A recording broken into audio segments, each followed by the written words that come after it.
రీసెంట్గా చంద్రబాబు నాయుడు గారు ప్రజలకు నీతి ఆయోగ్ గురించి, రాష్ట్రంలో ఉన్న అప్పుల గురించి వారికి ఎక్స్ప్లెయిన్ చేస్తూ ఒక ప్రెస్ మీట్ పెట్టడం జరిగింది.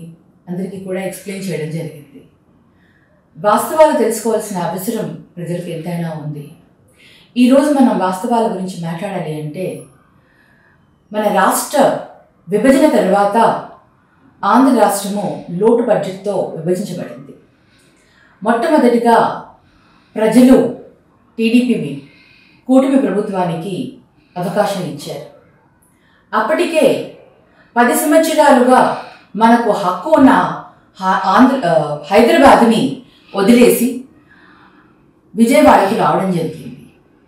అక్కడే ఎంత నష్టం మన రాష్ట్రానికి జరిగిందో ఒక్కసారి కూటమి ప్రభుత్వం ఆలోచించుకోవాలి. ఆ 10 సంవత్సరాలు మనకు ఆ హైదరాబాద్ నుంచి రావలసిన నిధులు కానివ్వండి, మన వాటా మనకి వచ్చి ఉంటే ఈరోజు మన రాష్ట్రం ఎంతో అభివృద్ధి దిశలో ముందుకు వెళ్ళి ఉండేది.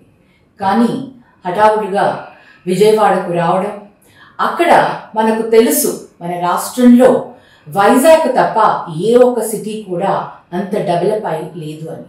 మనకు ఆర్థికంగా నిధులను సంక్షేమించుకునే దానికి నిధులని మనం రిసోర్స్ని మనం ఆర్థికంగా దాన్ని పొందేదానికి ఎన్ని కష్టాలు ఉన్నాయో మనకి ముందే తెలుసు. ఎక్కడ కూడా ప్రాపర్ ఇన్ఫ్రాస్ట్రక్చర్ లేదు, ఐటీ ఇండస్ట్రీస్ లేవు, రెవెన్యూ జనరేట్ చేసే మనకు రిసోర్సెస్ లేవని తెలిసి కూడా రాష్ట్రంలో ఏ విధంగా అప్పుడు ప్రభుత్వంలో రావడానికి ఆయన ఇచ్చిన హామీల గురించి ఒకసారి అందరూ కూడా ఆలోచించాలి. రైతు రుణమాఫీ అన్నారు, డ్వాక్రా రుణమాఫీ అన్నారు, ఎన్నో హామీలను ఇచ్చారు. మరి ఎంతో ఎక్స్పీరియన్స్ ఉన్న చంద్రబాబు నాయుడు గారు అటువంటి లోటు బడ్జెట్లో మనకు ఎక్కడా కూడా ఆర్థికంగా మన రాష్ట్రానికి రెవెన్యూ జనరేషన్ లేదని తెలిసి కూడా ఏ విధంగా ఎన్ని హామీలను ఇచ్చారో ఒక్కసారి అందరూ కూడా ఆలోచించారు. ప్రభుత్వంలో వచ్చేందుకు అబద్ధపు హామీలతో 2014లో అలాగే చేశారు.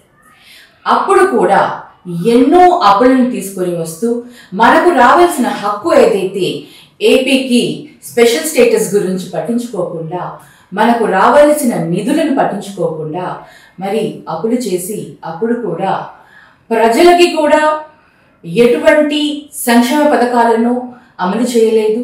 ఆయన ఇచ్చిన హామీలను కూడా అరాకొరా తీరుస్తూనే ఏది కూడా కంప్లీట్ చేయని పరిస్థితి మనం చూసాం.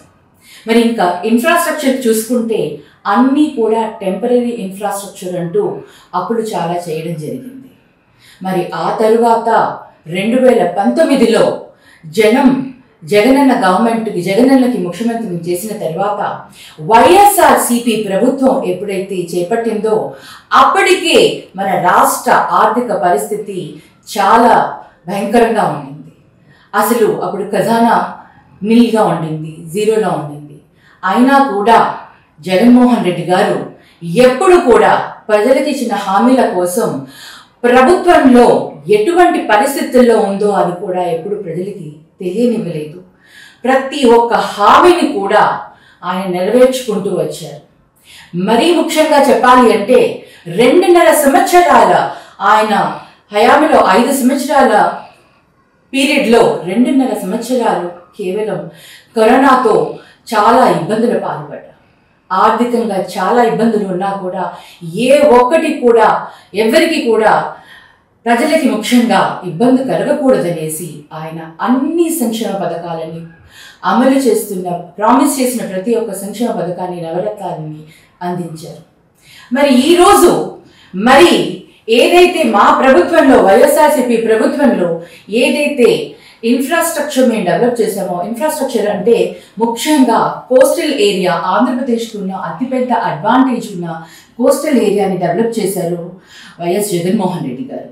పోర్ట్స్ని తీసుకొని వచ్చారు, హార్బర్స్ని బిల్డ్ చేశారు. ఇవన్నీ వ్యవస్థలను తీసుకొని వచ్చి ప్రతి ఒక్క సంక్షేమ పథకాన్ని అమలు పరుస్తూ, అంతేకాకుండా మనకు రావాల్సిన ఈ రాష్ట్రంలో 17 మెడికల్ కాలేజెస్ని తీసుకొని వచ్చారు.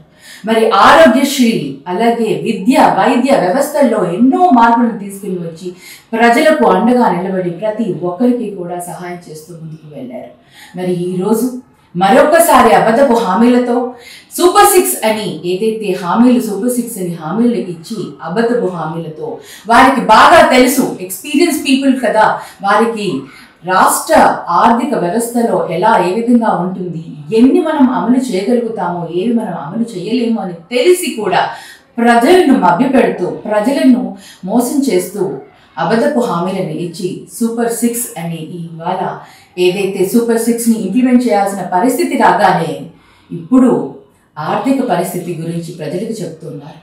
ఈరోజు మనం ఆర్థికంగా చాలా అస్తవ్యస్తంగా ఉంది ఆర్థిక పరిస్థితి అంటూ ఇప్పుడు కూడా ఆయన అప్పులు చేస్తూ 9 నెలలలోనే ప్రభుత్వం ఏర్పాటు చేసిన 9 నెలలలోనే 1.19 lakh crores అప్పులు చేశారు.